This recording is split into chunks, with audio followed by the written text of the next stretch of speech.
Assalamualaikum warahmatullahi wabarakatuh. Perkenalkan, saya Teguh Saputra dengan NIM 211612010202, program studi manajemen semester 6. Di sini saya akan merangkum materi dari mata kuliah bank dan lembaga keuangan lainnya. Di sini ada 7 pembahasan. Yang pertama, struktur industri perbankan; yang kedua, produk perbankan; yang ketiga, manajemen risiko; yang keempat, financial teknologi; yang kelima, prudent banking; yang keenam, keuangan global; dan yang terakhir, perbankan konvensional versus perbankan syariah. Di sini pembahasan yang pertama tentang struktur industri perbankan.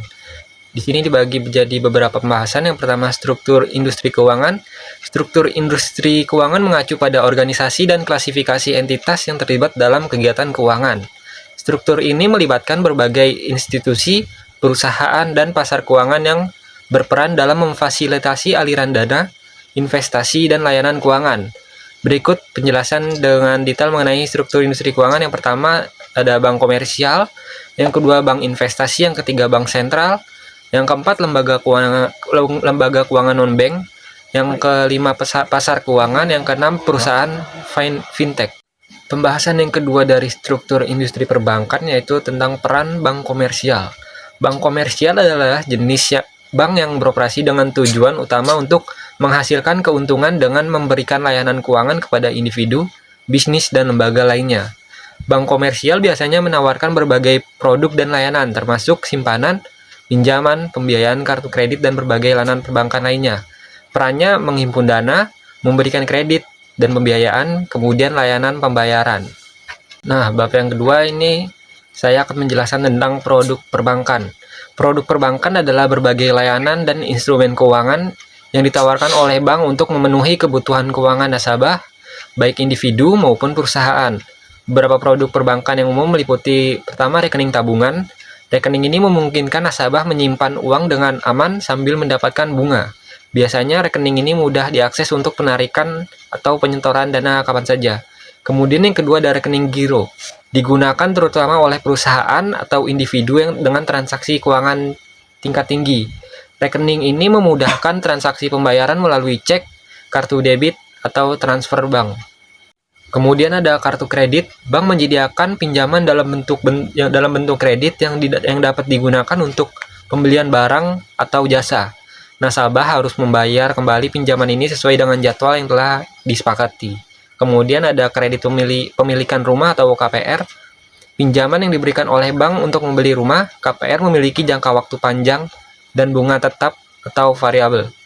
Kemudian ada layanan investasi. Bank sering menawarkan produk investasi seperti reksadana, obligasi, ataupun saham yang dapat membantu nasabah dalam mengelola dan mengembangkan kekayaan mereka. Kemudian ada kredit usaha, pinjaman yang diberikan kepada pengusaha untuk modal usaha. Bisa berupa kredit modal kerja atau kredit investasi. Pembahasan selanjutnya yaitu tentang manajemen risiko. Manajemen risiko adalah proses identifikasi, evaluasi, dan pengendalian risiko yang ada dalam suatu organisasi atau kegiatan. Tujuan utama dari manajemen risiko adalah untuk mengidentifikasi potensi risiko yang dapat mempengaruhi pencapaian tujuan organisasi, mengukur dampak dan kemungkinan terjadinya risiko tersebut, serta mengambil tindakan yang sesuai untuk mengurangi risiko atau mengelola risiko tersebut dengan efektif. Langkah-langkah manajemen risiko. Yang pertama ada identifikasi risiko. Langkah pertama dalam manajemen risiko adalah mengidentifikasi semua risiko potensial yang mungkin terjadi dalam operasi organisasi atau kegiatan tertentu. Risiko dapat berasal dari berbagai sumber, termasuk lingkungan eksternal, kebijakan internal, proses operasional, atau faktor manusia. Kemudian ada evaluasi risiko.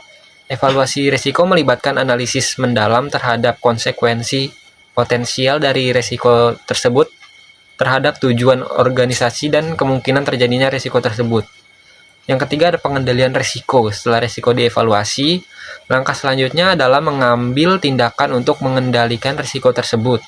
Pengendalian risiko dapat dilakukan dengan berbagai cara, termasuk mengurangi kemungkinan terjadinya risiko.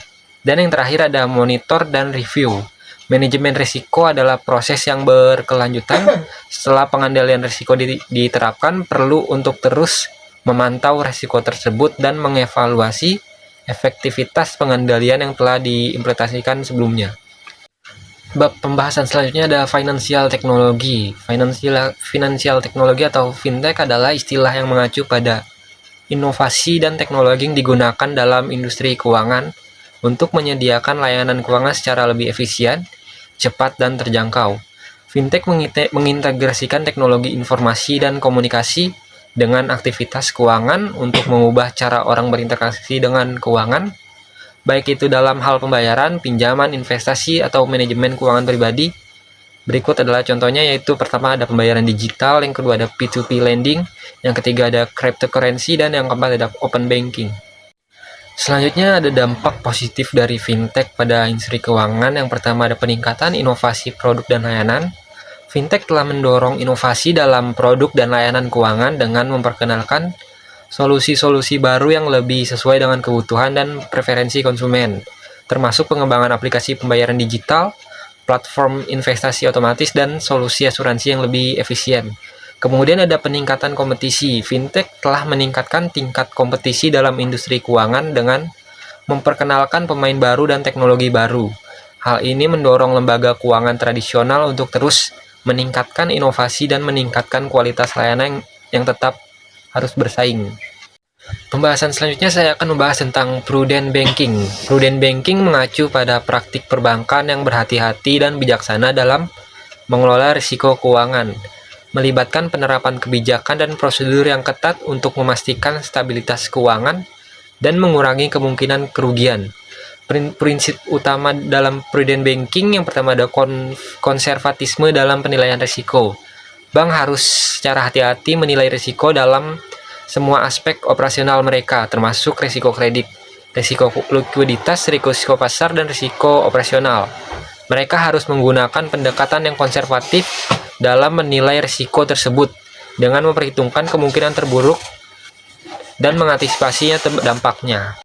Selanjutnya ada diversifikasi portofolio. Prinsip prudent banking menekankan pentingnya diversifikasi portofolio, baik dalam hal pemberian kredit maupun dalam investasi. Dengan memiliki portofolio yang terdiversifikasi, bank dapat mengurangi risiko kredit konsentrasi dan risiko pasar yang terkait dengan aset-aset tertentu. Selanjutnya ada pemantauan dan pengendalian risiko.